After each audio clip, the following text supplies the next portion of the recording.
Hello everyone, मी मयुरी साबळे. सारथी defence academy या YouTube चॅनलवर तुमच्या सगळ्यांचं स्वागत आहे. मला माहिती आहे तुम्हाला थंबनेलवरून तर कळालंच असेल की ही मॅरेथॉन बॅच आहे. म्हणजे ऑलरेडी मी एक्झामसाठी रीडिंग वगैरे सगळं काही केलंच असेल. पण जेवढे काही इम्पॉर्टंट चॅप्टर्स आहेत जे एक्झामला विचारले जाणार आहे, तर त्याचा आपण थोडक्यात जे आहे इम्पॉर्टंट टॉपिक्स या मॅरेथॉन बॅचमध्ये घेणार आहोत. जेणेकरून तुम्हाला एक्झामला गेल्यानंतर कोणत्याही क्वेश्चन आला तर त्याला टॅकल कसं करायचं, त्याला समराईज कसं करायचं यासाठी हेल्प होईल आणि तुम्हाला ते क्वेश्चन समजतील. कारण की आत्ताच्या कमी वेळामध्ये ते समजणं सगळ्यात जास्त गरजेचं आहे. तर पुढच्या 1.5 ते 2 तासाच्या व्हिडिओमध्ये तुम्हाला वेगवेगळ्या सब्जेक्टचे जे इम्पॉर्टंट टॉपिक्स आहेत त्याच्यावरती आपण लेक्चर्स घेणार आहोत. तर आता आपण सुरुवात करूया. Let's start it. सो आजच्या लेक्चरमध्ये आपण काय काय शिकणार आहोत. तर आजच्या लेक्चरमध्ये पॉलिटीचं सुरुवात कशी झाली, इंडियन पॉलिटीची सुरुवात कशी झाली, इंडियन पॉलिटी म्हणजे काय एक्झॅक्टली, आणि त्याची जी हिस्ट्री आहे त्याच्याविषयी बेसिकली आपण या लेक्चरमध्ये शिकणार आहोत. सो स्टार्ट करूयात. सो आपल्याला माहिती आहे की आपलं जे आधीपासून भारताला बघायला गेलं तर भारतामध्ये वेगवेगळे राज्य होते आणि त्या राज्यांचे वेगवेगळे राजे होते. आता प्रत्येक राज्याचं ॲडमिनिस्ट्रेशन हे त्याच्या कल्चर, त्याच्या आजूबाजूचं जे काही प्रोडक्शन असायचं, जसं की काही राज्य होती, जसं महाराष्ट्र घ्या, महाराष्ट्रामध्ये काही राज्य असतील किंवा मध्य प्रदेशमध्ये काही राज्य असतील, तर त्यांचं फर्स्ट ऑक्युपेशन किंवा प्रोडक्शन हे फार्मिंग थ्रूच निघायचं. पण त्याचऐवजी आपण कलिंगा म्हणजेच उडिसा त्याचं जे आहे तर तिथले राज्य पाहिले तर तिथं जास्त करून जे आहे ट्रेडिंग होत असेल, पर्ल्सची शेती असेल, मासेमारी असेल, असे वेगवेगळे प्रोडक्शनचे वेज होते. सो याचा अर्थ तिथून जे मिळणारा नफा आहे तो as compared to the Madhya Pradesh आणि महाराष्ट्रातल्या राज्यांपेक्षा कम्प्लिटली वेगळा असणार आहे. त्यानंतर त्यामुळे तिथली जी समृद्धी आहे, तिथं चोरी करण्याचा प्रकार as compared to maybe कमी असू शकतं. त्यामुळे तिथले जे रूल्स अँड रेग्युलेशन्स आहेत हे कम्प्लिटली वेगळे असतात. तर यावरून काय कळतं आहे की पूर्ण इंडियामध्ये हे वेगवेगळे राज्य होते आणि त्यांचे वेगवेगळे रूल्स अँड रेग्युलेशन्स होते. पण जेव्हा आपल्याला इंडिपेंडन्स भेटणार होता तर सगळ्यात मोठा प्रश्न हाच राहणार होता की आता जर पुन्हा राज्यांकडे ही सत्ता दिली, कारण की त्यावेळी राजेशाही होते, राजे म्हणायला गेलं तर फक्त नावापुरतेच त्या सीटवरती होते, पण स्टील ते राजे होते. त्यामुळे जर परत हे जे काही इंडिपेंडन्स भेटलेला भारत आहे तो परत त्या राज्यांकडे सुपूर्द केला असता तर परत हेच डिफिकल्टीज आपल्याला फेस करावी लागली असती. म्हणून एक प्रॉपर असं ॲडमिनिस्ट्रेशन तयार करण्यात आलं, ज्या ॲडमिनिस्ट्रेशनच्या कम्प्लीट स्टडीला आपण पॉलिटी असं म्हणतो. आता हे तर कळालं की पॉलिटी एक्झॅक्टली काय आहे, म्हणजे ॲडमिनिस्ट्रेशन म्हणजे पॉलिटी आहे. आता हे ॲडमिनिस्ट्रेशन आपण डायरेक्टली लागू करू शकतो का? नाही, ऑब्व्हियसली नाही. आता सपोज तुम्ही गावाकडे राहणार आहे आणि तुम्ही पुण्यामध्ये आला किंवा मुंबईमध्ये आला आणि तुम्हाला कोणीतरी बाईक चालवायला दिली, तुम्हाला पटकन सिग्नल कळणार आहेत का की ओके ग्रीन सिग्नल लागलाय? पहिले तर गोष्ट चौकात उभं राहिल्यावर कळतच नाही. जेव्हा आपण स्टार्टिंगला असं पुण्या मुंबईच्या सिटीमध्ये जातो आणि गाडी चालवायला घेतो तर आपल्याला पहिल्यांदा कळतच नाही की कोणत्या सिग्नलकडे बघायचं आहे आणि कोणता आपला सिग्नल आहे, राईट? सो ह्याचा अर्थ काय की जेव्हा कुठलीही गोष्ट जी की ॲडमिनिस्ट्रेशन किंवा एक्झिक्युटिव्हची असेल ती आपल्याला समजणं खूप जास्त इम्पॉर्टंट आहे आणि त्याची सवय लागणं खूप जास्त इम्पॉर्टंट आहे. त्यामुळे आपलं जे काही आत्ताचं इंडियन पॉलिटिकल ॲडमिनिस्ट्रेशन आहे ते बेसिकली कुठे ना कुठेतरी जो Britain rule, east India rule किंवा ब्रिटन रूल आपल्या इंडियावरती करत आलेले तर त्यांच्या ॲडमिनिस्ट्रेशनला घेऊनच आहे. म्हणजे लोकांना ती सवय लागली होती इंडियामधल्या त्या ॲडमिनिस्ट्रेशनला फॉलो करायची. सो त्याच्यामध्ये थोडंफार इम्प्रोव्हायझेशन करून वेगवेगळ्या कंट्रीजचे जे काही कॉन्स्टिट्यूशन आहेत, ॲडमिनिस्ट्रेशन्स आहेत, त्यांचा स्टडी करून त्यांच्यामध्ये काय बेटर आहे आणि अजून आपली इंडिया कल्चरली डिफरंट आहे तर त्याला कसं अजून वेगळं ॲडमिनिस्ट्रेशन करता येईल, या सगळ्यांचा विचार करून आपल्या इंडियन पॉलिटीचं ॲडमिनिस्ट्रेशन तयार झालेलं आहे. सो त्यामुळे सगळ्यात इम्पॉर्टंट जर बघायचं काय असेल तर आपल्याला हे बघणं गरजेचं आहे की आपल्या इंडियन पॉलिटीची हिस्ट्री काय आहे. ओके, आता ह्या इंडियन पॉलिटीच्या हिस्ट्रीमध्ये कुठे ना कुठेतरी आपली मॉडर्न हिस्ट्री पण कवर होणार आहे. So it's well and good की तुम्हाला मॉडर्न हिस्ट्रीमध्ये जास्त असा अभ्यास करावा नाही लागणार आहे, कारण की मोस्ट ऑफ द गोष्टी ज्या आहेत त्या आपल्या ह्या इंडियन पॉलिटीच्या हिस्ट्रीमध्येच कवर होणार आहेत. आणि यामुळे काय होईल की ॲट द सेम टाईम तुम्ही एक लॉजिक लावू शकाल की ओके या काळामध्ये असं झालं होतं तर मग हीच गोष्ट होऊ शकते. सो एक लॉजिक बिल्डिंगचं काम जे आहे ते आपलं आजचं लेक्चर करणार आहे, त्यामुळे शेवटपर्यंत नक्की टिकून राहा. ओके, चलो आपण आता स्टार्ट करूयात. सो हे सगळं बघण्याआधी आपल्याला हे बघणं गरजेचं आहे की ब्रिटिशर्स इंडियामध्ये स्थायिक कसे झाले किंवा ते पॉलिटिकली ॲक्टिव्ह कसे झाले. म्हणजे आपल्याला माहिती आहे, जर आपल्यातल्या कोणी मॉडर्न हिस्ट्रीला अभ्यासाला सुरुवात केली असेल तर त्यांना माहिती असेल की म्हणजे आधी बऱ्यापैकी डच, पोर्तुगीज, फ्रेंच, ब्रिटिशर्स हे जे लोक होते हे जस्ट अँड जस्ट फॉर ट्रेडिंगसाठी इथे आले होते, इंडियामध्ये आले होते. पण आणि कोणत्याच असं कॉलनीजनी पॉलिटिकली इन्व्हॉल्वमेंट कुठल्याच राज्यामध्ये घेतली नव्हती.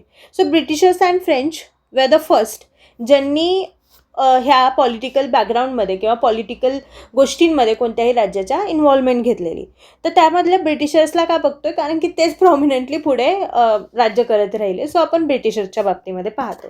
तर ब्रिटिशर्स पॉलिटिकली ॲक्टिव्ह कधी झाले इंडियामध्ये, तर ते झाले प्रॉपरली 1764. ॲक्च्युली 1757लाच झाले होते. बट आपण असं म्हणायला गेलो ना की प्रॉपर असं प्रॉमिनंट त्यांचं राज्य कधी झालं, तर ते झालं 1764ला. तर त्याच्यामध्ये मागची बॅकस्टोरी जर शॉर्टमध्ये सांगायची गेली तर ती अशी होती की बंगालमध्ये मुर्शिद कुली खानला 1717मध्ये अपॉइंट केलं गेलं. आणि त्यानंतरनं मुघल साम्राज्यामध्ये म्हणजे हा मुघल साम्राज्याचा गव्हर्नर होता जो की तिथं अपॉइंटेड होता. पण काय झालं की नंतरचे जे मुघल राजे होते ते तेवढे जास्त असे कंट्रोल ठेवणारे नव्हते. सो त्यामुळे काय झालं की मुर्शिद कुली खान अजून बाकीचे जे गव्हर्नर होते त्यांनी स्वतःचा इंडिपेंडन्स घेऊन टाकला. आणि हा जेव्हा इंडिपेंडन्स घेऊन टाकला तेव्हा त्यानंतर ना ते तिथले जे आहेत ते नवाब म्हणून ओळखायला आले. आता हा पॉईंट झाला की सुरुवात कशी झाली आणि तिथे नवाब कसे तयार झाले. तर काय झालं होतं की जेव्हा हे नवाबांचे पुढे वंशज जेव्हा राज्य करायला लागले होते तर हे ऑल अराउंड 1757पर्यंत चालू होतं. तर त्यावेळेस जो राजा होता तर त्यावेळेस जो सिराजुद्दौला, तर सिराजुद्दौलाला तो एक यंग 20sमधला किंग होता. आणि त्याच्या हाताखाली जेवढे काही काम करणार आहेत वजीर, सुभेदार किंवा लाईक जे कमांडर ऑफ आर्मी वगैरे जे लोक होते ते त्याच्यापेक्षा वयाने खूप खूप मोठे होते. आता हा जो सिराजुद्दौला होता तो एक प्रॉपर असं स्ट्रॉंग ॲडमिनिस्ट्रेशन करायच्या हिशोबात होता. म्हणजे त्याला करप्शन कम्प्लिटली कमी करायचं होतं.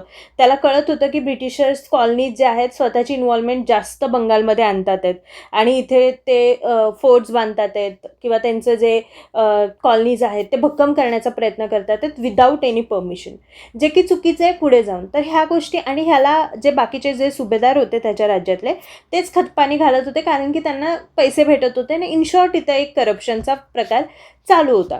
तर त्याला हे बंद करायचं होतं. त्यामुळे त्यांनी असं ठरवलं की त्यांना नोटीस द्यायचे की तुम्ही इथून निघून जा. बट ते त्यांनी केलं नाही. मग शेवटी नोटीस देऊनही काही फरक नाही पडला. तर त्यांनी तिथे मोर्चा स्वतःचा वळवला आणि तिथले जवळजवळ 127 लोकांना त्यांनी एका रूममध्ये बंद केलं. जेव्हा त्यांना एका रूममध्ये बंद केल्यानंतर ना त्यांनी डिरेक्टली 7 days नंतर ते दरवाजा उघडला. त्यातले खूप कमी लोक, आय थिंक 40sमध्ये लोक जे आहेत ते जिवंत राहिले होते. तर ह्याला ब्लॅक होल ट्रॅजेडी असं म्हटलं जातं. तर मग त्यावेळी जो रॉबर्ट क्लाइव्ह होता तो साऊथ इंडियामध्ये होता. तर तो साऊथ इंडियामधून जो बंगाल आहे त्या एरियामध्ये आला. त्यांनी पहिल्यांदा ट्रिटी केली आणि त्यानंतर त्याला कळालं की मीर जाफर जो त्याचा कमांडर होता तर तो कमांडर कुठे ना कुठेतरी त्याला करप्शनला हेल्प करणार होता रॉबर्ट क्लाइव्हला. तर त्यांनी सांगितलं मी याच्यासोबत वॉर करतो, तू वॉरमध्ये काहीच इन्व्हॉल्वमेंट नको दाखवू.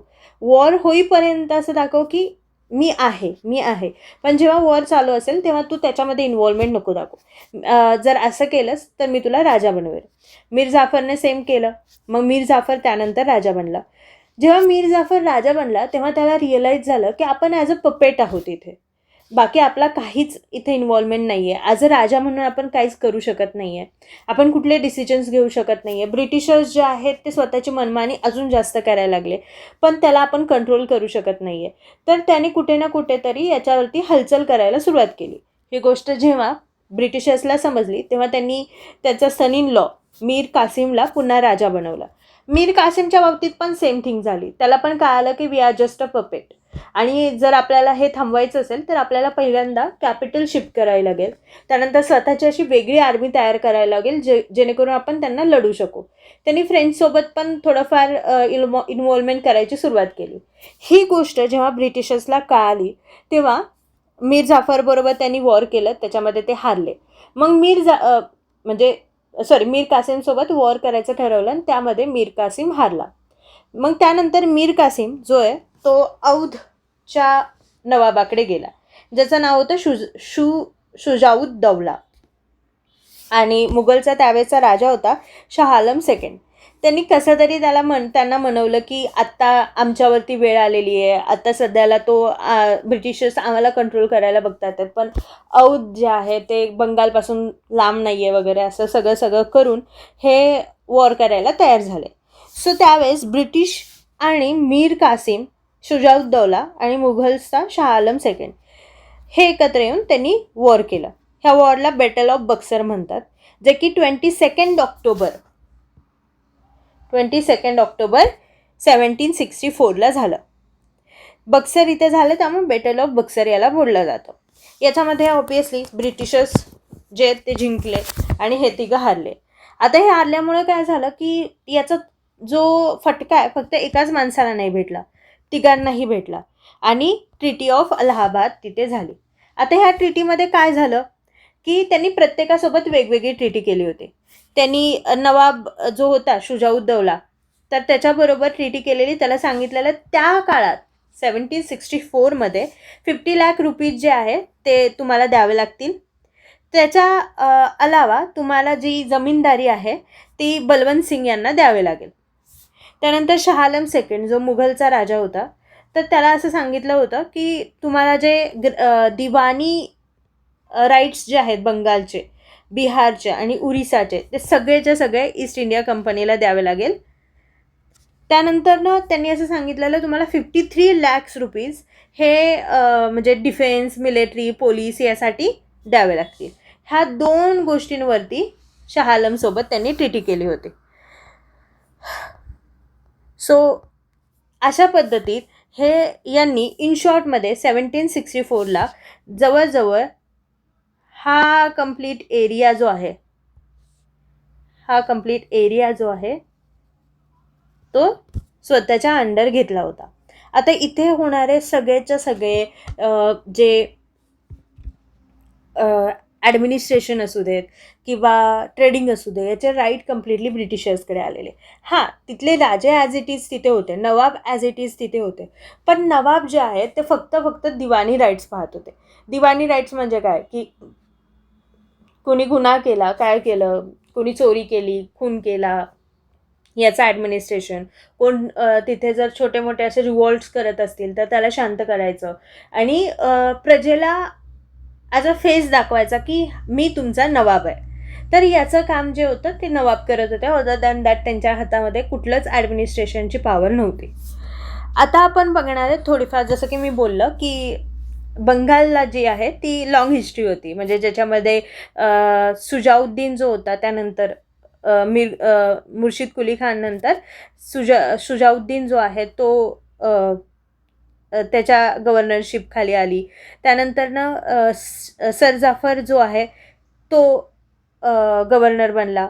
त्यानंतर अलीवर्दी खान जे आहेत ते त्यानंतरनं नेक्स्ट त्यांचे नवाब बनले बंगालचे.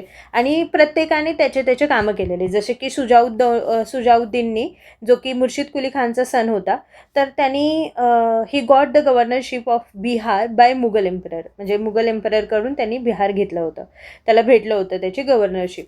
त्यानंतर सरफराज खान जो होता त्यांनी स्वतःच्याच म्हणजे स्वतःचा जो वडील होता तर त्यांच्याकडून त्यांना गव्हर्नरशिप भेटली होती. त्यानंतर त्यांचे जे डिप्युटी गव्हर्नर होते अलीवर्दी खान, त्यांनी त्यांचा मर्डर केला आणि अलीवर्दी खान जो आहे तो नेक्स्ट जो आहे तिथला नवाब बनला. He prevented the English and French from fortifying their factories in his provinces.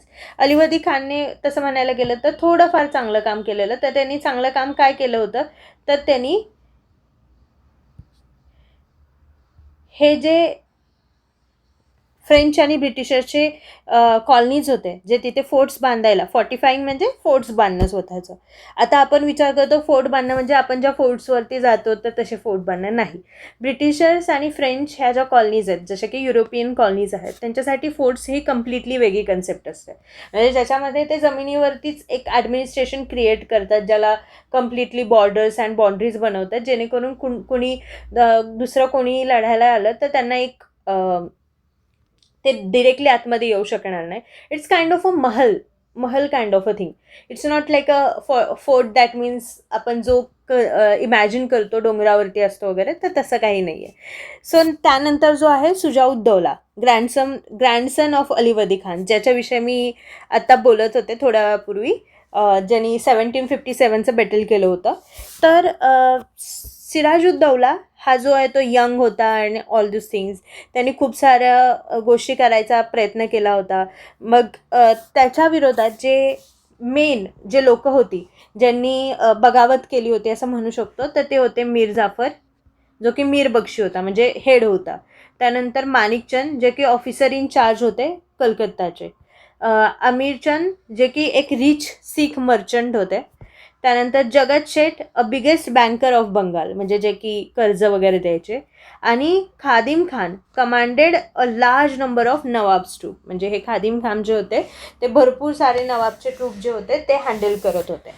आता त्यानंतर जे मी सांगितलं की मीर जाफर, जसं ब्रिटिशर्सनी त्यांना प्रॉमिस केलं होतं की तुला मी नवाब बनवेल, तसा मीर जाफर नवाब झाला.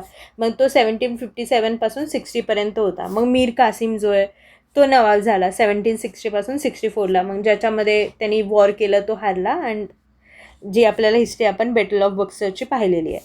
सो आता याच्यामध्ये काय झालं की जेव्हा बॅटल ऑफ बक्सरमध्ये तो हारला, त्यानंतरनं मीर जाफरला परत तिथलं गव्हर्नर बनवण्यात आलेलं. आणि जी पुढची हिस्ट्री आहे, तुम्ही इंडियन मॉडर्न हिस्ट्रीमध्ये तर ते शिकूनच जाल. आता आपण पाहूयात की ब्रिटिशर्स पॉलिटिकली इन्व्हॉल्व कसे झाले. जेव्हा 64ला त्यांनी वॉर जिंकला आणि त्यांच्याकडे बिहार, बंगाल आणि उडिसाची पूर्ण गव्हर्नरशिप आली, त्यानंतर रॉबर्ट क्लाइव्हनी एक जे आहे ड्युअल गव्हर्नरशिप जी आहे तिथे आणली होती. आता हे ड्युअल गव्हर्नरशिप म्हणजे काय आणलेली, की त्यांनी असं सांगितलेलं दिवाणी आणि निझामी असे 2 राईट्स तयार केलेले. निझामी म्हणजे ज्याच्यामध्ये टॅक्स वगैरे ह्या सगळ्या गोष्टी आहेत, त्या सगळ्या रॉबर्ट क्लाइव्हकडे राहणार, म्हणजे जो काही टॅक्स आहे तो रॉबर्ट क्लाइव्ह घेणार. आणि दिवाणी म्हणजे काय, की तिथलं म्हणजे छोटं ॲडमिनिस्ट्रेशन सांभाळणं, कुठला सरदार कुठे जाणार, ह्या सगळ्या गोष्टी बघणं, ह्या सगळ्या राईट जे होते ते तिथल्या नवाबाला भेटणार होते.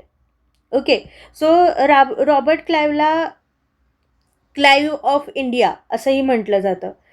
हा खूप इम्पॉर्टंट पार्ट यांनी प्ले केला होता ब्रिटिश हिस्ट्रीमध्ये, कारण की रॉबर्ट क्लाइव्हमुळेच असं म्हणू शकतो की ब्रिटिशर जे आहेत ते इंडियामध्ये स्वतःची सत्ता स्थापन करू शकले. म्हणजे असं एक माणूस असतो ना, ज्याच्यामुळे एकदम प्रॉमिनंटली ती गोष्ट होऊन जाते. जसं की आपल्या म्हणजे आफ्टर छत्रपती संभाजी महाराज अँड ताराराणी साहेब, त्यानंतर जर मराठ्यांना एकदम प्रॉमिनंटली कोणी ठेवलं असेल तर ते पेशवा बाजीराव होते.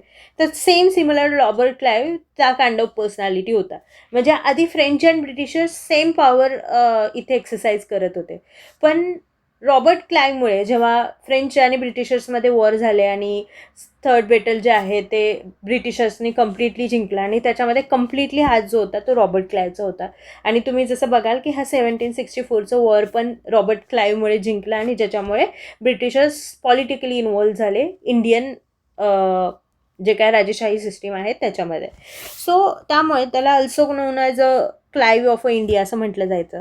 British officers and administrator of east India company, म्हणजे तो एक ॲडमिनिस्ट्रेटर होता ईस्ट इंडिया कंपनीचा. त्यांनी खूप मेजर रोल प्ले केला ब्रिटिश रूल इंडिया इथं होण्यासाठी, की रूल इन इंडिया, ब्रिटिशर्सचं रूल होण्यासाठी खूप मेजर रोल त्याने इथे प्ले केला होता. ओके. सो मेजर इव्हेंट्स कोणते कोणते होते ज्याच्यामध्ये रॉबर्ट क्लाइव्ह इन्व्हॉल्व होता. जसं की आपण बघितलं की बॅटल ऑफ आरकोट, जे की ब्रिटिश आणि फ्रान्सच्या मध्ये चालू होतं, फ्रेंचच्या मध्ये चालू होतं. तर याच्यामध्ये त्यांनी खूप मोठी जीत जी आहे ती घेतली होती. त्यानंतर बॅटल ऑफ प्लासी, जे की सिराजुद्दौलाबरोबर होतं, ज्याच्यामध्ये तो जिंकला आणि मीर जाफरला त्यांनी नवाब बनवलं. त्यानंतर तो गव्हर्नर ऑफ बेंगाल बनला होता. कधीपासून तर 57 60पर्यंत आणि 65 67पर्यंत. त्यांनी ड्युअल गव्हर्नमेंट सिस्टीम आणली होती, ज्याच्यावरती आपण जस्ट बोलणं केलं.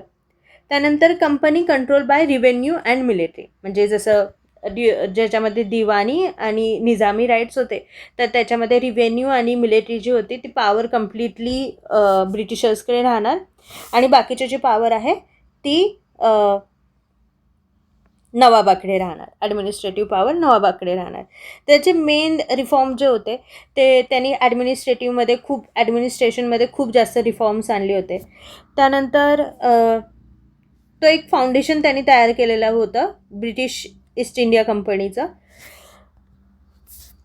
आता आपण इथून पुढे ॲक्ट बघणार आहोत की आता हे ॲक्ट म्हणजे काय हे पण पहिल्यांदा पाहणार आहोत. ॲक्ट म्हणजे जसं आपल्याला माहिती आहे ईस्ट इंडिया कंपनी एक कंपनी होती, म्हणजे जसं की टाटा मोटर्स किंवा बाकीचे अंबानींचे जे काही कंपनीज असतील त्या जशा कंपनीज आहेत तशी ईस्ट इंडिया कंपनी एक कंपनी होती, ज्यांनी परमिशन घेतली होती इंडिया म्हणजे ईस्ट साईडचे जेवढ्या काही कंट्रीज असतील तिथे ट्रेडिंग करायची. त्याचा जो काही टॅक्स आहे तो ब्रिटिश गव्हर्नमेंटला ती प्रोव्हाइड करत होती. आता काही काळानंतर जेव्हा त्या ॲडमिनिस्ट्रेशनसाठी इंडियामध्ये आले आणि जसं की ते बिहार, बंगाल, उडीसामध्ये ॲडमिनिस्ट्रेशन करायला लागले, तर त्याच्यासाठी काही लॉज जे आहेत ते ब्रिटिश पार्लमेंट त्यांना द्यायचे आणि त्या ॲडमिनिस्ट्रेटिव्ह लॉज ते इथे एक्झिक्यूट करायचे. त्या ॲडमिनिस्ट्रेटिव्ह लॉजला आपण ॲक्ट असं बोलतो. असे भरपूर सारे म्हणजे काळानुसार ते ॲक्ट निघायचे, ॲडमिनिस्ट्रेटिव्ह लॉज निघायचे. अँड इट्स डिपेंड्स ऑन की आधीचे ॲडमिनिस्ट्रेटिव्ह लॉज कसे एक्झिक्यूट होतात आहे आणि त्यातले लूप होल्स काय आहेत. तर सगळ्यात पहिला जो ॲडमिनिस्ट्रेटिव्ह लॉ होता तो होता रेग्युलेटिंग ॲक्ट 1773चा. आपल्याला माहिती आहे की याच्या आधी की रॉबर्ट क्लाइव्ह जे होते त्यांनी ड्युअल गव्हर्नमेंट सिस्टीम जी होती ती इंडियामध्ये आणली होती. ती बंगाल, बिहार, उडीसामध्ये ते चालवतही होते. पण त्यानंतर जे आहे जे नेक्स्ट गव्हर्नर इथे झाले, जे नंतरनं आपण त्यांना गव्हर्नर जनरल ऑफ बंगाल असं पण म्हणू लागलो. कारण की बऱ्यापैकी 1773पर्यंत प्रॉपर ॲडमिनिस्ट्रेशन त्यांच्या अंडर आलं होतं. व्यवस्थित असं कोणतीही आता रिवॉल्ट नाही तर असं काही सिच्युएशन बंगाल, बिहार, उडीसामध्ये राहिली नव्हती. त्यामुळे आणि तुम्ही जर त्यावेळेस 1773ची सिच्युएशन लाईक विचार करत असाल तर तुम्हाला हे लक्षात आलं असेल की मराठाज जे आहेत त्यांची पॉवर जे आणण्याचा प्रयत्न करत होते आणि त्या व्यतिरिक्त जे आहे ते दुसरीकडे भरपूर साऱ्या गोष्टी चाललेल्या आहेत. त्यामुळे मुघल्स ऑलरेडी खूप कमजोर पडत चाललेले. सो मुघल्स काय ना काय करू शकणार नव्हते. औधचा तर काही संबंधच नव्हता आणि बंगालचा नवाब तर ऑलरेडी त्यांच्या हाताखालचा पपेटच होता. सो देर इज नो वरी की त्यांना असं थिंक करायला लागेल की कोण रिवॉल्ट करेल नाही तर काय करेल. सो त्यांनी फर्स्ट जो ॲक्ट होता तो रेग्युलेटिंग ॲक्ट 1773ला आणला. हा कोणाच्या अंडर आलेला तर त्यावेळेस ब्रिटनचे प्राईम मिनिस्टर होते लॉर्ड नॉर्थ यांच्या अंडर हा फर्स्ट जो रेग्युलेटिंग ॲक्ट आहे तो आणला गेलेला. त्याच्यामध्ये सगळ्यात पहिली थिंग काय करण्यात आलेली की गव्हर्नर ऑफ बंगाल तो झाला first governor general of Bengal. त्यांचं नाव होतं वॉरेन हॅस्टिंग. त्यांना कलकत्ता, बॉम्बे आणि मद्रासची प्रेसिडेन्सी त्यांच्या अंडर आली होती. गव्हर्नर जनरल ऑफ बेंगालकडे गव्हर्नर इन काउन्सिल होती, ज्याच्यामध्ये त्याच्या व्यतिरिक्त 4 मेंबर्स होते. आता ह्या 4 मेंबर्स जे आहेत जे नॉर्मल एक्झिक्युटिव्ह पॉवर जी आहे तिथली, कारण की लॉ तर एकदाच बनणार आहे, तर बाकीचे ज्या काही एक्झिक्युटिव्ह छोट्या मोठ्या पॉवर्स असतील ते त्यांच्या अंडर होते. ते डिसिजन घ्यायचे आणि त्यानुसार ते ॲक्ट करायचे. त्यानंतर अजून कोणती गोष्ट झालेली की सुप्रीम कोर्ट फॉर्म झालेलं कलकत्तामध्ये 1774, ज्याच्यामध्ये एक चीफ जज आणि बाकीचे 3 अदर जजेस होते. तर चीफ जजचं नाव काय होतं तर इलिझा इम्पे. ओके. आणि बाकीचे जे जज होते तर त्यांची नावं होती चेंबर्स, लायमस्टर अँड हाईट. त्यानंतर सेकंड जो ॲक्ट आला तो सेटलमेंट ॲक्ट ऑफ 1781. ॲक्च्युली याच्यामध्ये खूप सारे लूपहोल होते 1773च्या. जसं की गव्हर्नर इन काउन्सिल आणली होती, पण त्याच्यामध्ये असं होतं की मेजॉरिटी जे लोक परमिशन देतील त्यानुसार ती गोष्ट व्हायची. आता याच्यामध्ये काय होतं तर सपोज एखादा ॲक्ट आहे जो की गव्हर्नर जनरलने आणलेला आहे आणि तो ॲक्च्युली खूप चांगला ॲक्ट आहे, पण त्यावेळेस पॉलिटिकली बाकीचे 3-4 मेंबर ॲक्टिव्ह होऊन ते त्याला नाही म्हणायचे तर ते एक्झिक्यूट नाही व्हायचा. तर यामुळे गव्हर्नर जनरलला स्वतःची पॉवर अशी यूजच करता येत नव्हती. हा एक लूप होल होता. सुप्रीम कोर्टवरती कोणतेच असे प्रोव्हिजन्स आणले नव्हते. त्यामुळे सुप्रीम कोर्ट खूप बायस डिसिजन द्यायचे. तर हे बायस डिसिजन द्यायचे जे की कम्प्लिटली चुकीचे असायचे. सो त्यामुळे हा एक पॉईंट होता की जे करप्शन वगैरे वाढत चाललेलं त्याला कंट्रोल करायला म्हणून एखादं आपण लॉकडे पाहू शकत होते, तर ते तिथे नव्हतंच, कारण की बायस डिसिजन व्हायचे. सो ह्या सगळ्या गोष्टींवरती थोडं ना थोडं तरी कंट्रोल आणायला पाहिजे, म्हणून हा सेटलमेंट ॲक्ट होता 1781चा, ज्याच्यामध्ये सुप्रीम कोर्टच्या पॉवर ज्या आहेत ते रिड्यूस करण्यात आल्या होत्या. त्यानंतर नेक्स्ट जो ॲक्ट आला होता तो पिट्स इंडिया ॲक्ट 1784ला आलेला.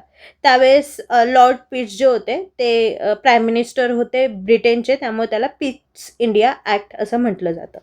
यामध्ये त्यांनी काय केलेलं की त्यांनी बोर्ड ऑफ डायरेक्टर आणि बोर्ड ऑफ कंट्रोलर्स अशा 2 कन्सेप्ट आणलेल्या. म्हणजे गव्हर्नर इन काउन्सिल होतीच, त्याच्या व्यतिरिक्त, कारण की आता तुम्ही जर 1784कडे जाल तर तुम्हाला एक लक्षात येईल की बऱ्यापैकी इंडिया जो आहे, सदर्न इंडिया जो आहे तो ब्रिटनच्या अंडर आला होता. म्हणजे त्यावेळेस म्हैसूरचं वॉर चालू होतं, त्यानंतर ते हैदराबाद तर ऑलरेडी ब्रिटनच्या अंडर आलं होतं. तर ह्या सगळ्या गोष्टी ज्या आहेत त्या 1784च्या आसपास चालू होत्या.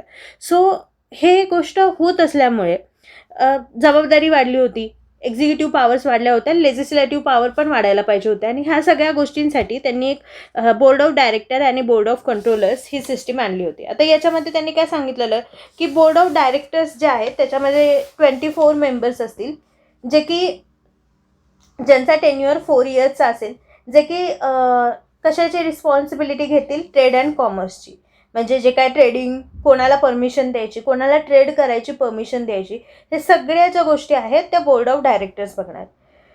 बोर्ड ऑफ कंट्रोलर्समध्ये 6 मेंबर्स होते. त्यांची एकच रिस्पॉन्सिबिलिटी पॉलिटिकल मॅटर्स, म्हणजे कोणाला कुठे अपॉइंट करायचं, कोण कोणत्या पोस्टवर जाणार, कोणाला प्रमोशन द्यायचे, कोणाला डिमोशन द्यायचे, हे सगळे जे आहेत ते बोर्ड ऑफ कंट्रोलरच्या अंडर असायचं. त्यानंतर अजून मेन गोष्ट काय केली, जी गव्हर्नर जनरल ऑफ बेंगालला व्हिटो पॉवर दिली. म्हणजे जे की आपण आधी 1773मध्ये जे लूप होल म्हणत होतो की तिथे व्हिटो पॉवर नसल्यामुळे गव्हर्नर जनरल ऑफ बेंगालला स्वतःच्या गोष्टी मनवताच येत नव्हत्या किंवा त्याला एक्झिक्यूट करता येत नव्हत्या. कारण की जरी त्यांनी त्याची ती काउन्सिल असली तरी आता जे बाकीचे मेंबर्स आहेत त्यांनी त्याला सपोर्टच नाही केला तर ती गोष्ट व्हायची नाही. त्यामुळे त्याचा काय उपयोगच नाही राहायचा की तो गव्हर्नर जनरल ऑफ बेंगाल असून. सो त्याला एक व्हिटो पॉवर दिलेली की एंड ऑफ द पॉवर, म्हणजे जरी असं झालं एखादा त्यांनी डिसिजन घ्यायचा ठरवला आहे, त्याची चर्चा चाललेली आहे आणि त्याच्यामधले जवळजवळ 3 लोकांनी नाही म्हटलं आहे आणि 2 लोकांनी हो म्हटलं आहे, ज्याच्यामध्ये गव्हर्नर जनरल ऑफ बेंगाल आहे, तर ती गोष्ट होणार. कारण की त्यावेळेस तो त्याची व्हिटो पॉवर यूज करू शकतो की मी माझी व्हिटो पॉवर इथे यूज करतोय आणि ही गोष्ट होणार आहे. ही व्हिटो पॉवर जी आहे ती 1784ला त्याला भेटली होती. त्यानंतर गव्हर्नर इन काउन्सिलमध्ये, कारण की ऑलरेडी आता जे ॲडमिनिस्ट्रेटिव्ह वगैरे गोष्टींसाठी बोर्ड ऑफ डायरेक्टर्स आणि बोर्ड ऑफ कंट्रोलर्स होते, त्यामुळं एका मेंबरला कमी करण्यात आलेलं. आता गव्हर्नर इन काउन्सिलमध्ये governor general of Bengal plus 3 members होणार होते. त्यानंतर नेक्स्ट जो ॲक्ट आलेला तो होता चार्टर्ड ॲक्ट 1793. आता ही आत्तापर्यंत बऱ्यापैकी सेटलमेंट ब्रिटिशर्सची इंडियामध्ये आलेली, ॲडमिनिस्ट्रेटिव्ह सेटलमेंट पण प्रॉपर होत चालली होती. त्यामुळे नवीन ॲडमिनिस्ट्रेटिव्ह लॉज काढायची एवढी गरज नव्हती भासत.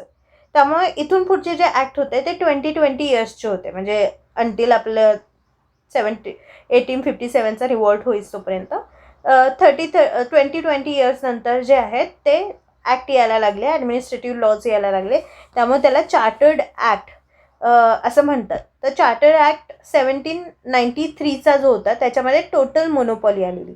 आता मोनोपॉली म्हणजे काय की ब्रिटिशर्सकडे कम्प्लीट ट्रेडिंगचं ॲडमिनिस्ट्रेशन आलं होतं की एकतर तेच ट्रेडिंग करणार किंवा त्यांच्या अथवा कोणाला जर ट्रेडिंग करायचं असेल तिथं तर त्यांना परमिशन घ्यावी लागणार ब्रिटिशर्सची, त्यांना टॅक्स पे करायला लागणार ब्रिटिशर्सला, ब्रिटिशर्सच्याच परमिशनने ते तिथं ट्रेडिंग करू शकणार.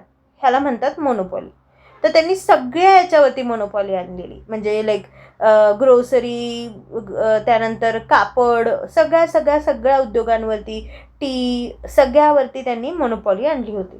त्यानंतर त्यांनी काय केलेलं की provided the system and provided for the payment and the salary of the members of the board of controller from Indian revenue. म्हणजे बोर्ड ऑफ कंट्रोलर्सचे जे काय सॅलरी आणि पेमेंट्स होते ते इंडियन रिव्हेन्यूमधून देत होते. त्यानंतर 20 इयर्स नंतर चार्टर ॲक्ट 1813 हा आला. याच्यामध्ये त्यांनी काय केलं की मोनोपॉली थोडी हटवली आणि फक्त टी आणि ओपियमवरती ती मोनोपॉली ठेवण्यात आली. सिव्हिल सर्वंट जे आहेत ते बोर्ड ऑफ डायरेक्टर्स आता अपॉइंट करायला लागले, जे की आपण आधी बघितलं होतं. पॉलिटिकल थिंग ज्या होत्या त्या कंट्रोलर्सकडे होते, बोर्ड ऑफ कंट्रोलर्सकडे होते. आता ते जे काही पॉलिटिकल कंट्रोल जे होते ते बोर्ड ऑफ डायरेक्टर्सकडे आले. म्हणजे कम्प्लीट पॉलिटिकल कंट्रोल नाही, फक्त सिव्हिल सर्वंटचे जे अपॉइंटमेंट आहे ते बोर्ड ऑफ डायरेक्टर्सकडे आली. त्यानंतर इथून पुढे ठरवण्यात आलेले की एज्युकेशनसाठी 1,00,000 रुपीज जे आहेत ते इन्व्हेस्ट करण्यात येईल. ख्रिश्चन मिशनरीज ज्या होत्या त्यांना सांगण्यात आलं होतं की तुम्हाला ख्रिश्चन रिलिजन जो आहे स्प्रेड करायची परमिशन भेटते. त्यानंतर power of 3 council Madras, Bombay and Calcutta were enlarge. त्या मोठ्या झाल्या होत्या ऑब्वियसली. म्हणजे 1813पर्यंत मराठाज ऑलमोस्ट हारतच आले होते. त्यानंतर एकच वॉर झालं, त्याच्यामध्ये कम्प्लिटली हातपत करण्यात आली. तर त्यामुळे बऱ्यापैकी इकडचं जे वेस्ट साईड आहे इंडियाची ती ऑलमोस्ट जी आहे ते ब्रिटनच्या अंडर आली होती. त्यानंतर हैदराबाद आलं होतं, मैसूर आलं होतं. सो ही इनलार्जमेंट होत होती 1813पर्यंत. त्यानंतर नेक्स्ट जो ॲक्ट होता तो चार्टर्ड ॲक्ट 1833चा होता. ह्या चार्टर्ड ॲक्ट 1833मध्ये काय झालं की त्यावेळेसचे जे गव्हर्नर जनरल ऑफ बेंगाल आहेत ते गव्हर्नर जनरल ऑफ इंडिया झाले. जसं की मी बोललं की 1817 वगैरे 1820पर्यंत बऱ्यापैकी इंडियाचा मोस्ट ऑफ द पार्ट जो आहे ते ब्रिटिशर्सनी वॉर करून, छलकपट करून तर जिंकला होता. तर त्यामुळे आता बेंगालमधून इंडियाचं सगळं ॲडमिनिस्ट्रेशन बघणं हे थोडंसं विचित्र कॅल्क्युलेशन होत होतं. त्यामुळे त्यांनी गव्हर्नर जनरल ऑफ बेंगालला गव्हर्नर जनरल ऑफ इंडिया बनवलं आणि first governor general of India होता विलियम बेंटिक. त्यांनी स्वतःचं जे कोर्ट आहे म्हणजे ॲडमिनिस्ट्रेटिव्ह कोर्ट ते दिल्लीला नेलं होतं. जे मोनोपॉली होती ती कम्प्लिटली बंद केलेली. आता याच्यावरून लक्षात येईल की हा क्लायमॅक्स ऑफ सेंट्रलायझेशन होता. क्लायमॅक्स ऑफ सेंट्रलायझेशन म्हणजे काय की दिल्लीला हे नेणं, त्यानंतर governor general of Bengal, governor general of India बनणं, ह्या गोष्टी ज्या आहेत त्या कुठे ना कुठेतरी आपल्याला सेंट्रलायझेशनचं लुक देता येते. त्यानंतर अजून काय केलं होतं, establishment of law commission for consolidated and codification of Indian laws. म्हणजे इंडियन लॉजला त्यांनी थोडंसं डिकोड करायचा ट्राय केलेला. म्हणजे इन शॉर्ट असं सांगायला गेलं तर म्हणजे जसं की फॉर एक्झाम्पल आता आपण इंडियन पेनल कोड बघतो, म्हणजे ज्याच्यामध्ये आधी कसं होतं वेगवेगळी राज्य होती, वेगवेगळ्या राज्यांचे वेगवेगळे रूल्स अँड लॉज होते. आपण आता ऐकता इंडियन पेनल कोड म्हणजे IPC धारा, क्राईम पेट्रोलमध्ये लागलेलं असतं, IPC धारा या अंतर्गत त्या अंतर्गत. म्हणजे काय की आपल्या कोर्टमध्ये जे काही लॉज काढलेले आहेत कोणत्या तरी गुन्ह्यासाठी हा लॉ आहे तर त्याला कोडिफाय केलं गेलेलं आहे. तर जसं की आपण बघितलं की 1833पर्यंत बऱ्यापैकी सेंट्रलायझेशन झालं होतं. म्हणजे बऱ्यापैकी इंडियावरती ब्रिटिशर्सचा रूल आला होता आणि ज्याचं जे काय ॲडमिनिस्ट्रेशन्स होतं ते ब्रिटिशर्स सांभाळत होते. तर प्रत्येक ठिकाणी वेगवेगळे आधी लॉज होते. जसं की लाईक उडिसामध्ये मे बी वेगळे लॉज असतील, कुणी कोणता गुन्हा केल्यावरती. महाराष्ट्रात वेगळे असतील, साऊथला वेगळे असतील. तर त्याला एकच लॉ प्रत्येक ठिकाणी असणं खूप जास्त गरजेचं होतं आणि त्याला कोडिफाय करणं खूप जास्त गरजेचं होतं.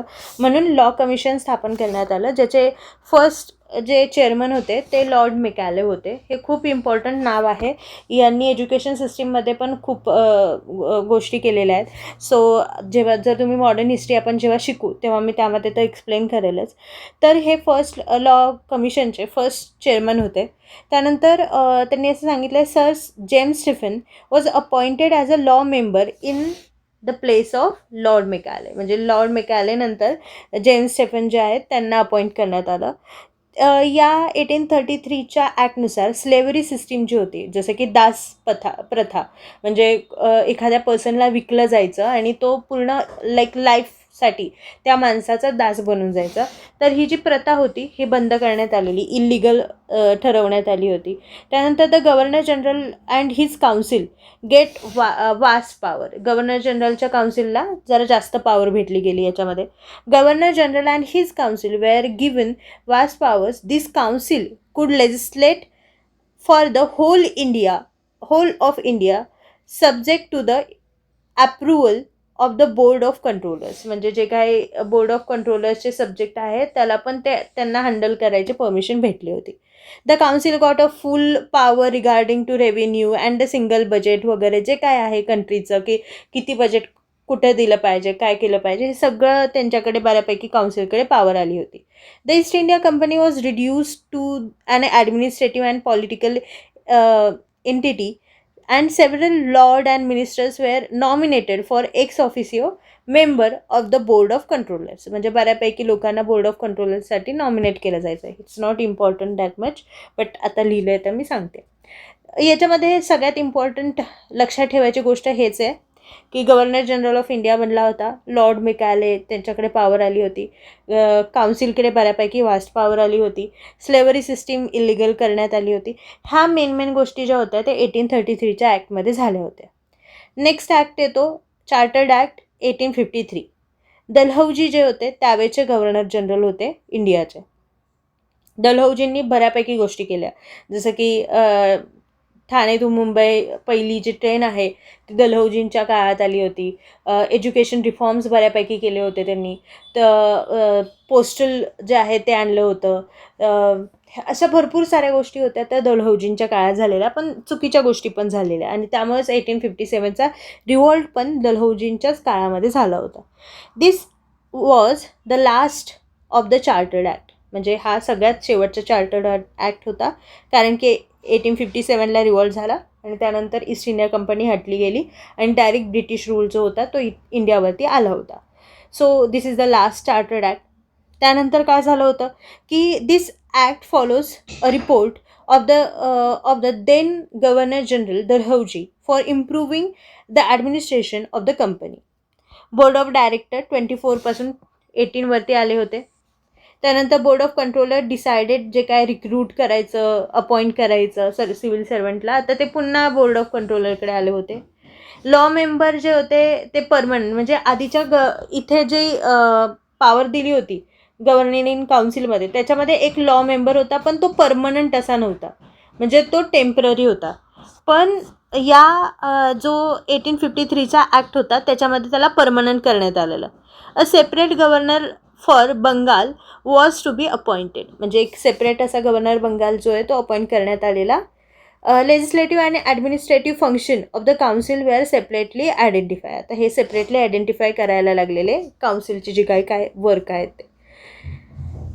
त्यानंतर कॉम्पिटेटिव्ह एक्झाम ज्या आहेत त्या घ्यायला सुरू करण्यात आल्या होत्या. British parliament was empowered to put company governance of India to an end at a suitable time. Okay, आता नेक्स्ट जो ॲक्ट होता तो म्हणजे रिफॉर्म जो होता तो 1857 नंतरनं आला होता, जे की रिव्हॉल्ट झाला होता.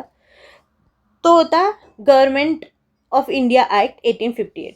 हा एक काइंड ऑफ ॲक्ट असा होता की असं दाखवून देण्यात आलं होतं या ॲक्टमुळे की आपल्या इंडियावरती एका कंपनीची सत्ता चालू होती, आणि ह्या कंपनीची सत्ता चालू असल्यामुळे याच्यावरती कोणताच कंट्रोल ब्रिटिश गव्हर्नमेंटचा डिरेक्टली राहत नव्हता, आणि तो राहत नसल्यामुळे एवढ्या सगळ्या गोष्टी होत होत्या. पण आता ब्रिटिश गव्हर्नमेंट इथं आलेलं आहे, ते सगळ्यांच्या गोष्टी कन्सिडर करूनच सगळे डिसिजन घेतील, हे एक श्युअरिटी देण्याचा हा एक प्रयत्न होता. याच्यामध्ये ईस्ट इंडिया कंपनीला डिमॉलिश करण्यात आलेलं. ब्रिटिश क्राऊन स्वतः इथं पूर्ण जबाबदारी घेणार होतं. त्यानंतर त्यांनी काय केलेलं, जे गव्हर्नर जनरल ऑफ इंडिया जे होतं, council, like board of director, board of controller, ही सगळी सिच्युएशन इथनं काढली होती. The first status for the governance of India under the direct rule of the British. Government was the government of India act 1857. ह्या ॲक्टनुसार जे British government जो आहे तो डिरेक्टली इथे येणार होता. So it provided for a absolute imperial control over the India without any popular participation in the administration of the country. The power of the crown were to be exercised by the Secretary of India. म्हणजे आता त्यांनी जे हे होतं like governor general ही कन्सेप्टच काढली होती आणि त्यांनी जे काय क्राऊन थ्रू जो कोणी होता त्याला म्हटलं जायचं सेक्रेटरी ऑफ इंडिया. ओके. आणि त्याला एक 15 लोकांची एक काउन्सिल दिली होती जो की त्याला असिस्ट करेल, जी की मोस्टली पार्लमेंटचीच काउन्सिल होती, म्हणजे पार्लमेंटचेच लोक होते.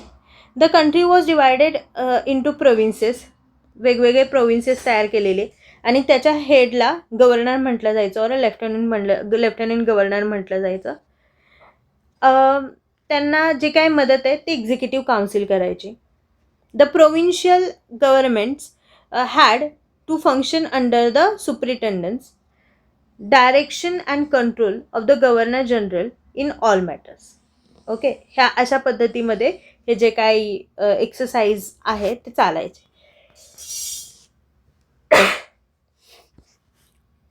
All the authority for the governance of India was vested in the governor general in council, who was the responsible to the secretary of state. म्हणजे ही जे काय गव्हर्नर इन जनरलची जी काउन्सिल होती, म्हणजे सेक्रेटरी ऑफ इंडियाची जी काउन्सिल होती, तर ते काउन्सिल सगळं हँडल करायची आणि ते रिस्पॉन्सिबल होते कोणाला, तर जे काय आन्सर द्यायचे तर ते ब्रिटिश पार्लमेंटला. सेक्रेटरी ऑफ स्टेट जे काही रिस्पॉन्सिबल होते ते ब्रिटिश स्टेटला. नवीन एक हे काढलं होतं ते होते व्हॉइसरॉय ऑफ इंडिया. जे व्हॉइसरॉय ऑफ इंडिया जे होते ते कम्प्लिटली क्राऊनच्या अंडर असायचं. ह्या 2 गोष्टी ज्या आहेत त्या इथे काढण्यात. नेक्स्ट ॲक्ट आहे इंडियन काउन्सिल ॲक्ट 1861. ह्या ॲक्टमध्ये बऱ्यापैकी ॲडमिनिस्ट्रेटिव्ह गोष्टी करण्यात आल्या होत्या, जसं की लेजिस्लेटिव्ह जी काउन्सिल होती त्या लेजिस्लेटिव्ह काउन्सिलमध्ये 3 इंडियन्स पहिल्यांदा नॉमिनेट करण्यात आले होते, जे राजा ऑफ बनारस, महाराज ऑफ पटियाला आणि सर दिनकर राव हे होते.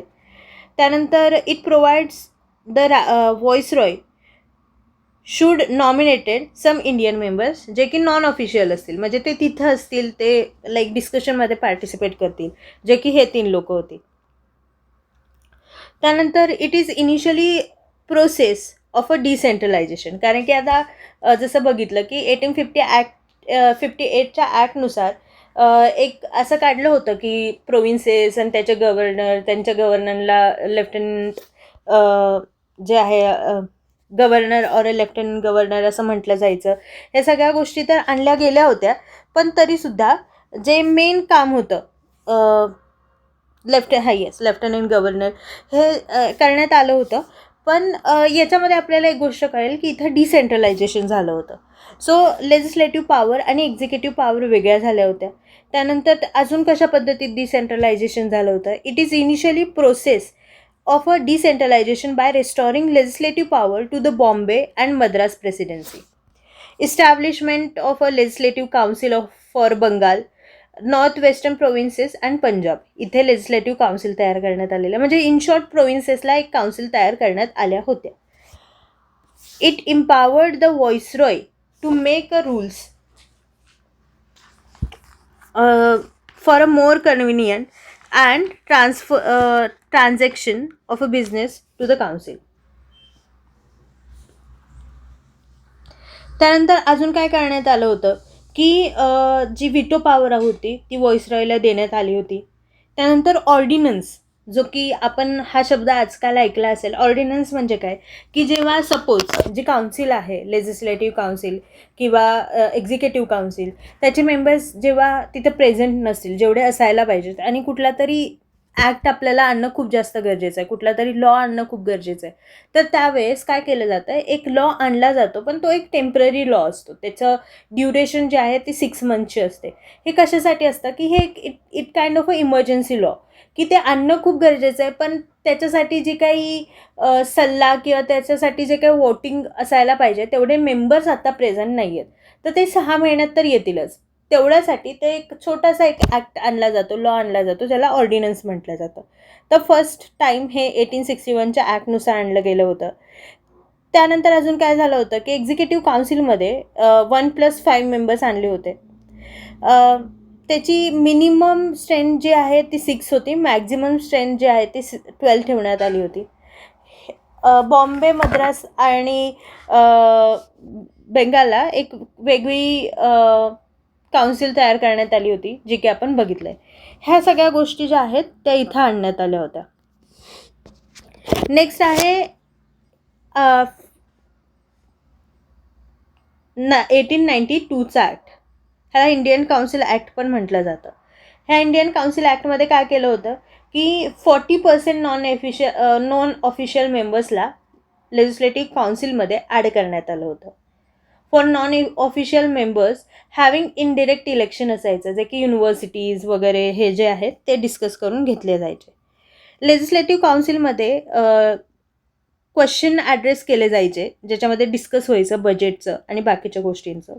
त्यानंतर नेक्स्ट जो ॲक्ट आला होता तो Morley Minto act. Morley Minto act असं का म्हटलं जायचं, त्यावेळेचे सेक्रेटरी जे होते ते लॉर्ड मॉर्ले होते आणि व्हॉइसरॉय जे होते ते लॉर्ड मिंटो होते. त्यामुळे ह्या ॲक्टला मॉर्ले मिंटो ॲक्ट असं म्हटलं जातं.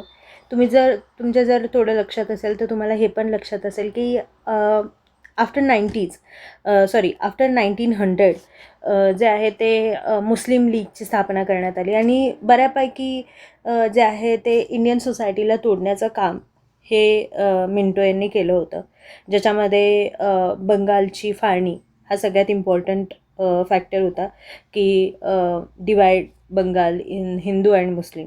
सो आणि त्यावेळेसच त्यांनी मुस्लिम लीग यांना एक ऑफिशियल असं सांगितलं होतं, की मुस्लिम लीग असा एक ऑफिशियल पक्ष तयार होईल.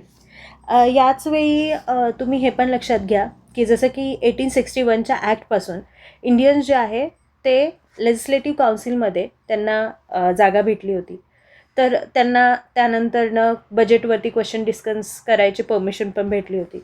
तर त्यामुळे काय होत होतं, की इंडियाच्या वेगवेगळ्या पार्टमधून लोकं येत होते. त्यांची मतं वेगवेगळी असायची किंवा त्यांचे क्वेश्चन्स वेगवेगळे असायचे. मग त्यांनी डिसाईड केलं, आपण एक काम करू, एक पार्टी तयार करू, ज्याच्यामध्ये आपण दरवर्षी एक काउन्सिल घेऊ. त्या काउन्सिलमध्ये डिसाईड करू की ह्या वर्षी कोणते क्वेश्चन्स विचारायचे आणि कुठेतरी इंडिपेंडन्सकडे ही गोष्ट नेण्याचा प्रयत्न जो आहे तो त्यावेळी सुरू झाला. आणि 1884ला जे आहे ते काँग्रेस स्थापन करण्यात आली, इंडियन नॅशनल काँग्रेस.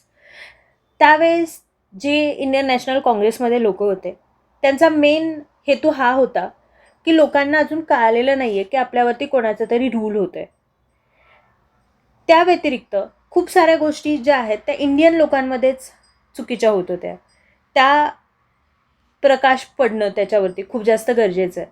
जसं की आपण आपल्या मायथॉलॉजीला किंवा आपल्या गोष्टींना, आपल्या संस्कृतीला आपण मानत होतो, पण त्याच्यामध्ये खूप साऱ्या अंधश्रद्धा होत्या, मिसकन्सेप्शन्स होते. ते दूर करणं खूप जास्त गरजेचं होतं. आणि हे कुठे ना कुठेतरी खिचडी काइंड ऑफ झाली होती आणि ज्याचा फायदा जे आहे ते ब्रिटिशर्स घेत होते. आणि ब्रिटिशर्सनी लाईक हे भरपूर सारे कॉन्ट्रोवर्शियल स्टेटमेंट दिले होते, की इंडियन एज्युकेशनल सिस्टीम जी आहे ती व्यवस्थित नाही आहे किंवा संस्कृती आहे ती प्रॉपर अशी नाही आहे, अशा भरपूर साऱ्या गोष्टी होत्या. आणि त्यामुळे त्यांनी ब्रिटन एज्युकेशनल सिस्टीम आणली होती, जे की फॉलो करणं इंडियन लोकांना खूप अवघड होतं, कारण की त्यांची आपली एज्युकेशनल सिस्टीम कम्प्लिटली वेगळी होती. तर लोकांना एक इनलाइटमेंट देणं खूप जास्त गरजेचं होतं, की पहिली तर गोष्ट की आपल्याच संस्कृतीमधले जे काही मिसकन्सेप्शन्स आहेत त्यांना दूर करणं गरजेचं होतं. जसं की ऋग्वेदामध्ये कुठेच लिहिलं नव्हतं की चाइल्ड मॅरेज झालं पाहिजे, पण हे आधीपासून होतं, आपल्या संस्कृतीत आहे म्हणून चाइल्ड मॅरेज जे आहे ते प्रकार चालायचा. तर ते लोकांना सांगणं की असं नाही दिलेलं आहे कुठल्याही वेदामध्ये, किंवा सती प्रथा, ह्या सगळ्या गोष्टी ज्या आहेत त्या चालू केल्या होत्या. आता त्यामुळे हे जे नेते होते किंवा हे जे लोक होते, फ्रीडम फायटर्स होते, ते मॉडरेट विचाराचे होते.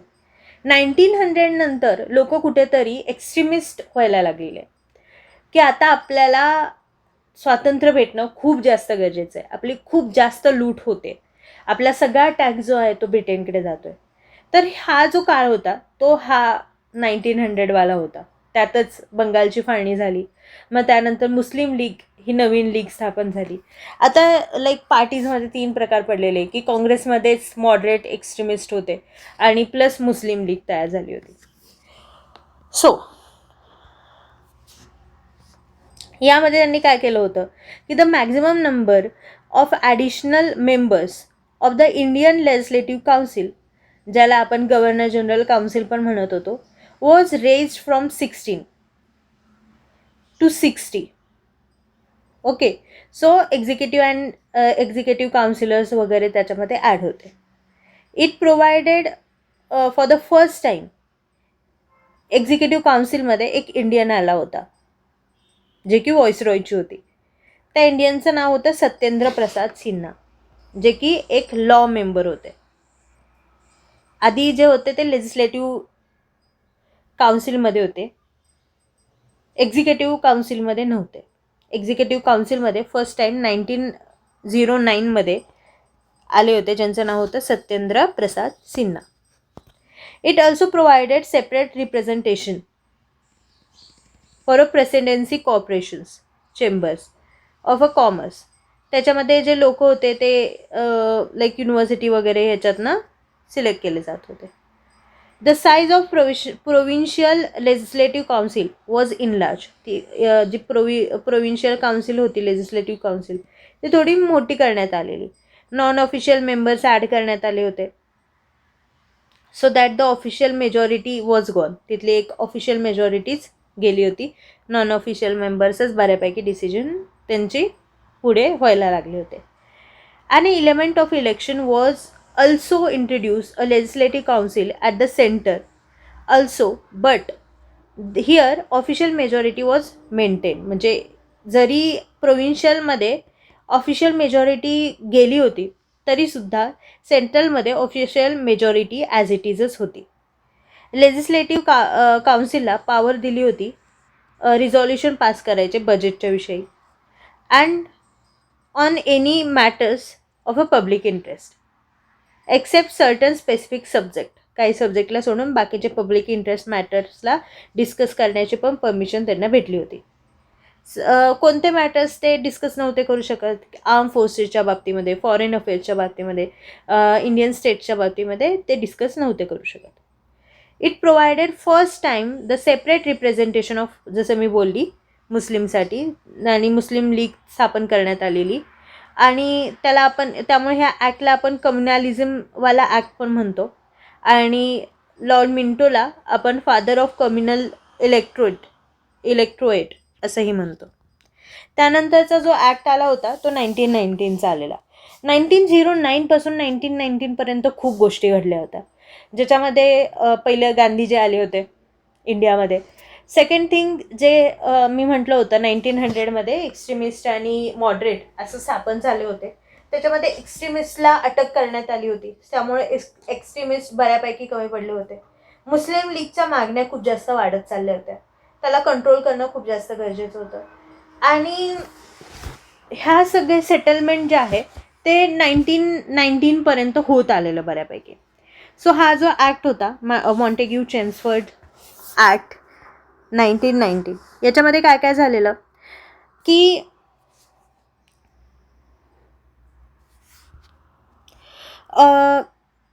बऱ्यापैकी गोष्टी ज्या आहेत त्या रिलेटेड टू द ॲडमिनिस्ट्रेशनच झाल्या होत्या. याच्यामध्ये जे काही लेजिस्लेटिव्ह सेंटर होतं ते बायकॅमरल झालेलं, म्हणजे 2 पार्टमध्ये डिवाईड झालेलं. एक होतं काउन्सिल ऑफ स्टेट, ज्याच्यामध्ये 60 मेंबर्स होते, आणि एक होते सेंट्रल लेजिस्लेटिव्ह असेंब्ली, ज्याच्यामध्ये 144 मेंबर्स होते. त्यानंतर अजून इम्पॉर्टंट गोष्ट काय झाली होती, it provided for a establishment of a public service commission. म्हणजे पब्लिक सर्व्हिस कमिशन पण एक प्रॉपर अशी इस्टॅब्लिश झाली होती. सेंट्रल पब्लिक सर्व्हिस कमिशन जे आहे, ज्याला आजकाल आपण UPSC बोलतो, ती 1926पासून रिक्रूट करायला लागलेले सिव्हिल सर्वंट्सला. Responsible government in the provinces was to be introduced without impairing the responsibilities of the governor.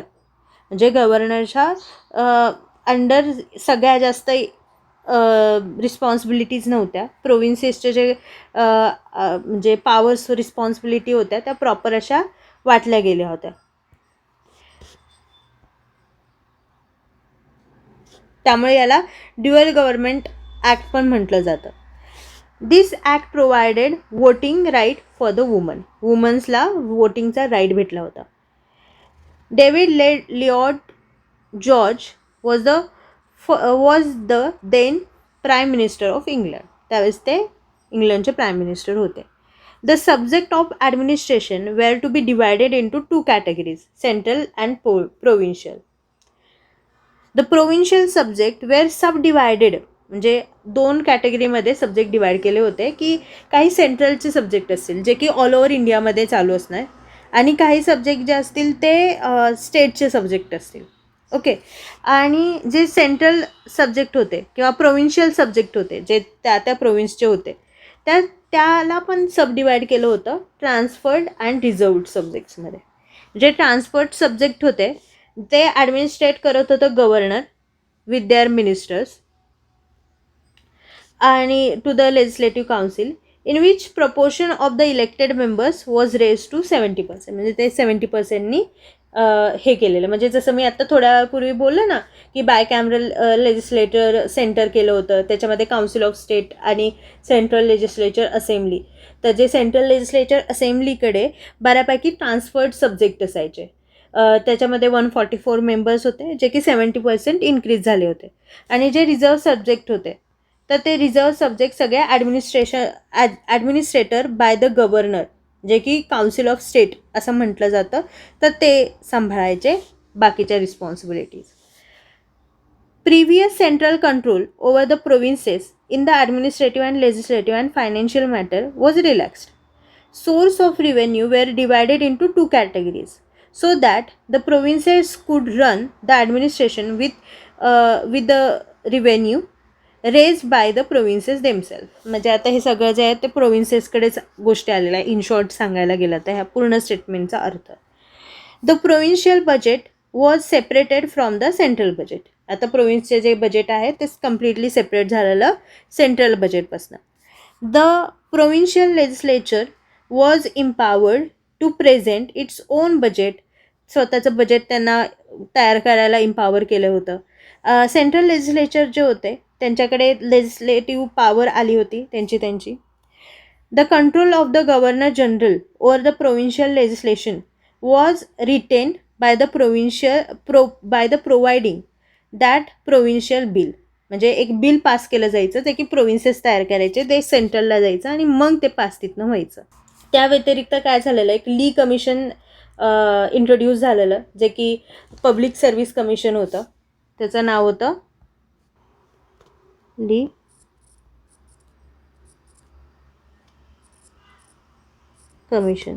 Commission जे की इंट्रोड्यूस करत होतं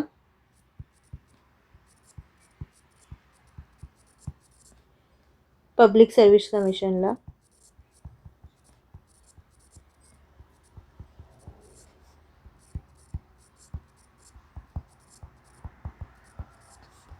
हे जे की आधी पण डिस्कस केलेलं आहे 1926मध्ये प्रॉपर असं करण्यात आलं होतं, पण ते पास झालं होतं 1919मध्ये. त्यानंतर कॅग जे की आत्तासुद्धा आहे, ही कन्सेप्ट इंट्रोड्यूस झाली होती ह्या याला म्हणतात कंट्रोलर अँड ऑडिटर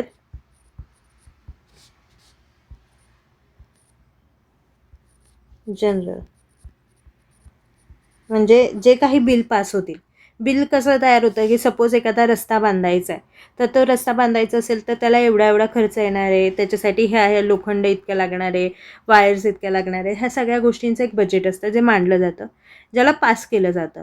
आणि जेव्हा ती ट्रेन बांधली म्हणजे ते ट्रेनचं ॲडमिनिस्ट्रेशन होऊन जाईल तर त्यावेळेस पुन्हा एक ऑडिट बसवलं जातं ज्याच्यामध्ये बघितलं जातं की कशाला किती खर्च झाला आहे. तर ते होतं कॅग. ते कॅगचं मेन काम होतं जे की 1999च्या ॲक्टमध्ये आणलं गेलं होतं. त्यानंतर वुमनला परमिशन भेटलेली. हेच मेन गोष्टी ज्या होत्या ह्या ॲक्टच्या अंडर झाल्या होत्या. आता नेक्स्ट आपण ॲक्ट बघणार आहोत. तो आहे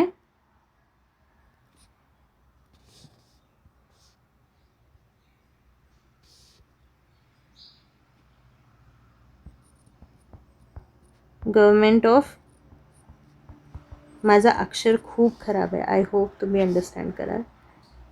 इंडिया ॲक्ट 1935. या ॲक्टमध्ये काय केलेलं तर प्रोव्हिन्शियल ऑटोनॉमी आणण्यात आणलेली. आता प्रोव्हिन्शियल ऑटोनॉमी म्हणजे काय की प्रोव्हिन्सेस त्यांचा डिसिजन घेऊ शकत होते. ओके, तर फर्स्ट थिंग काय करण्यात आलेली तर प्रोव्हिन्शियल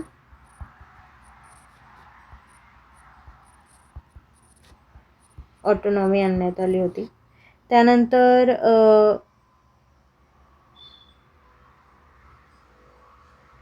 6 प्रोव्हिन्सेसला एक लेजिस्लेटिव्ह काउन्सिल तयार करण्यात आलेली.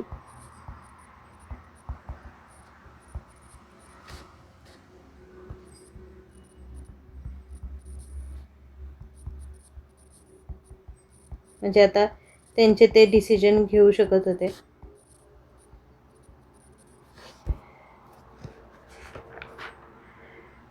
त्याच्यामध्ये कोण कोण होतं? मद्रास, त्याचे मेन नावं जी होती ते होते मद्रास, UP, बिहार, बंगालला तर आधीच भेटली होती पण यामध्ये लिहिलं आहे बॉम्बे. म्हणजे हे एवढे प्रोव्हिन्सेस तयार करण्यात आले होते.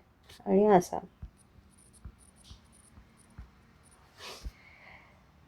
फेडरल कोर्ट तयार करण्यात आलं होतं ज्याच्यामध्ये एक नो फायनल अथॉरिटी होती. म्हणजे कोणालाच अशी फायनल अथॉरिटी दिली गेली नव्हती तिथे.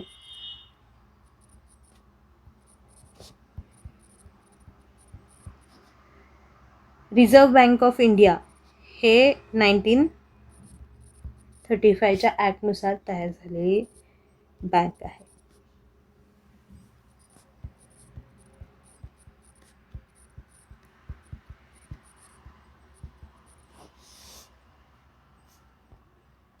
त्यानंतर एक सेपरेट रिप्रेझेंटेशन दिलं गेलेलं कोणाला तर वुमन्सला.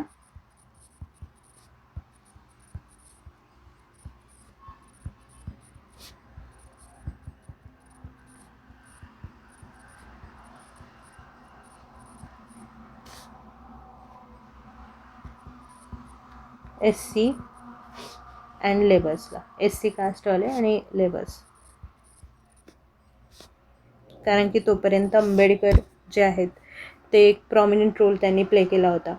आता याच्यामध्ये पहिल्यांदा आपले जे कॉन्स्टिट्यूशन आहे की इंडियन्सला त्यांचे असे सेपरेट असं कॉन्स्टिट्यूशन स्थापन करायला पाहिजे. आणि ही आयडिया जी आहे ती सगळ्यात पहिल्यांदा 1835च्या ॲक्टमध्ये मांडली गेली होती. तर ह्या सगळ्या गोष्टी ज्या आहेत ह्या सगळ्या गोष्टी ज्या आहेत त्या इंडियन गव्हर्मेंट ॲक्ट 1835च्या ॲक्टमध्ये झाल्या होत्या. याच्यामध्ये अजून काय झालं होतं की जे बुर्मा आहे ते सेपरेट झालं होतं. म्हणजे त्यांना ते जिंकलं गेलं होतं ब्रिटिशर्सकडनं. याच्या व्यतिरिक्त it was a lengthy and detailed document होतं. सगळ्यात लेंदी ॲक्ट होता हा.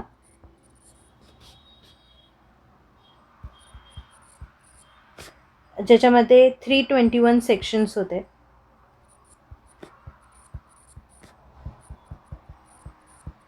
अँड 10 शेड्यूल्स होते. म्हणजे त्याला 10 पार्टमध्ये डिवाइड केलं होतं.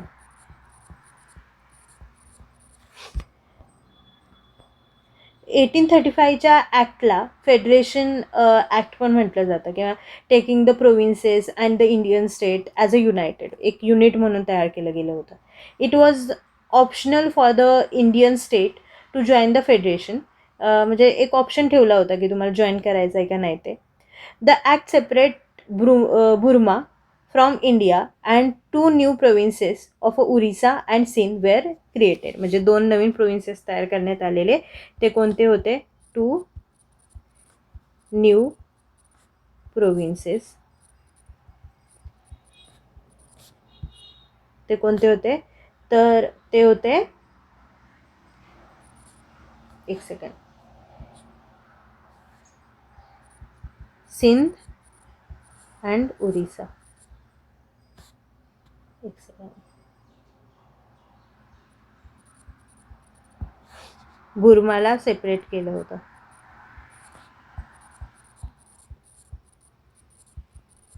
From India. ओके. यांनी लेजिस्लेटिव्ह पॉवर आणि सेंट्रल पॉवर डिवाइड केल्या होत्या ह्या ॲक्टनी. This act divided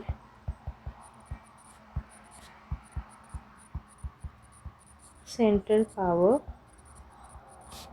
and legislative powers.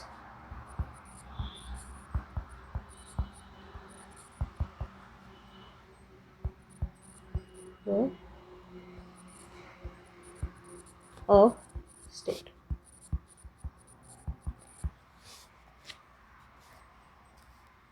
भरपूर साऱ्या गोष्टी ह्याच्यामध्ये झाल्या होत्या, ह्या ॲक्टमध्ये झाल्या होत्या. जेवढे डिस्कस करू तेवढे कमीच आहे. पण ज्या इम्पॉर्टंट ज्या गोष्टी आहेत त्या मी इथं मांडण्याचा प्रयत्न केला आहे. त्यानंतर वेगवेगळे कमिशन स्थापन करण्यात आलेले, क्रिप्स मिशन. म्हणजे इन शॉर्ट जे 1835ला जेव्हा सेपरेट कॉन्स्टिट्यूशनची आयडिया मांडली गेली होती तर त्यावेळेसच एक कळालं होतं ब्रिटिशर्सला की यांना कधी ना कधीतरी आपल्याला स्वातंत्र्य हे द्यावंच लागणार आहे. मग याच्यासाठी जेव्हा प्रस्ताव मांडला होता मग तो प्रस्ताव बघण्यात आला होता. मग एक क्रिप्स कमिशन फॉर्म करण्यात आलं होतं जे की 1842ला स्थापन करण्यात आलं होतं. ज्याचे हेड होते स्टेफोर्ड क्रिप्स. मग त्यांनी एक ड्राफ्ट तयार केला गेलेला की कसं तयार करायचं किंवा काय करायचं याविषयी. कॉन्स्टिट्यूशन असेंब्ली तर कशी तयार करायची आणि त्यामध्ये कोणाचं कुठून किती लोक येणार आहेत आणि कसं स्थापन होणार आहे याविषयी. त्यानंतर फायनली एक कॅबिनेट मिशन फॉर्म करण्यात आलेलं 1946ला. आणि मग ते जे 1942चं जे क्रिप्स कमिशन स्थापन करण्यात आलेलं ज्याला मुस्लिम लीगची कम्प्लिटली अपोजिशन होतं, कारण की त्यांना सेपरेट स्टेट फॉर्म करायचं होतं जे की होऊ शकत नव्हतं. सो एंडला असं झालं की जे काही 1946चं कमिशन कॅबिनेट मिशन आलं मग त्यांचे ज्या काही मतं होते ते सगळे एक्सेप्ट करण्यात आलेली आणि एक कॉन्स्टिट्यूशनल असेंब्ली स्थापन करण्यात आलेली.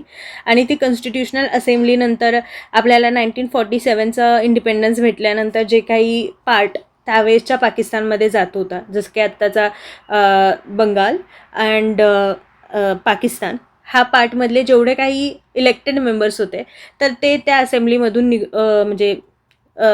निघून गेले होते, कारण की आता त्यांचा काही संबंध येत नव्हता. आणि बाकीचे जेवढे मेंबर्स होते त्यांनी हे जे लॉ मेकिंगची प्रोसेस आहे ते ॲज इट इज चालू ठेवली आणि आपली कॉन्स्टिट्यूशन जी आहे ती फॉर्म झाली.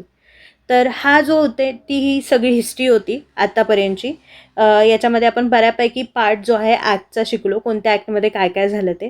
आणि हे तुम्हाला एक्झामसाठी खूप जास्त इम्पॉर्टंट आहे. एखादा क्वेश्चन विचारला जातो पण हे मी व्यवस्थित एक्सप्लेन करण्याचा ट्राय का केला की तुम्हाला एक हिस्ट्री थ्रू कळावं की ह्या वेळेस हे होत होतं. तर त्यामुळे तुम्हाला मॉडर्न हिस्ट्रीचा अभ्यास करायला पण इझी जाईल आणि पॉलिटिकल हिस्ट्रीचा पण अभ्यास करणं इझी जाईल. सो आय होप तुम्हाला आत्ताचं जे काही हिस्ट्री, पॉलिटिकल हिस्ट्रीविषयी जे काही एक्सप्लेनेशन दिलं आहे ते कळालं असेल. आपण नेक्स्ट लेक्चरमध्ये पूर्ण कॉन्स्टिट्यूशनच्या बाबतीमध्ये कशी स्थापन झाली, त्यातले मेंबर्स कोण कोण होते, कोणत्या कमिटीज होत्या, त्यांचं वर्क काय होतं, ज्याच्यावरती मोस्टली क्वेश्चन विचारले जातात, तर त्यावरती आपण अभ्यास करणार आहोत. आणि बऱ्यापैकी कॉन्स्टिट्यूशनला ब्रीफमध्ये शिकण्याचा प्रयत्न करणार आहोत, पण शॉर्टमध्ये. चलो, सो नेक्स्ट लेक्चरमध्ये आपण भेटूयात. तोपर्यंत अभ्यास करा सगळं रिवाईज करा आणि कॉन्फिडंट राहा, स्वतःवरती विश्वास ठेवा. तुमच्याकडून नक्की हे होईल आणि ह्यावेळेचा अटेम्प्ट तुम्ही नक्की क्लिअर करा. Thank you for saying with us.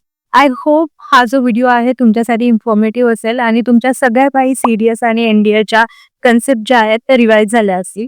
अशाच साऱ्या काही व्हिडिओजसाठी किंवा साऱ्या विषयांच्या व्हिडिओजसाठी आपल्या चॅनलला सबस्क्राईब करा. तसेच तुम्हाला जर पर्टिक्युलरली कोणती कन्सेप्ट क्लिअर करून हवी असेल तर कमेंट बॉक्समध्ये मेन्शन करा. तसेच सारथी डिफेन्स अकॅडमी हा आपला इंस्टाग्राम हँडल आहे, त्याला फॉलो करा. त्यावरती डेली इन्फॉर्मेटिव्ह रील्स जे आहेत ते आपण अपलोड करत राहतोय. आणि तसेच जर तुम्हाला व्हिजिट करायचं असेल तर इथे खाली पत्ता मेन्शन केलेला आहे, तिथे व्हिजिट करा. तो पत्ता आहे Sarathi defence academy, Katraj, Pune, Maharashtra. Thank you.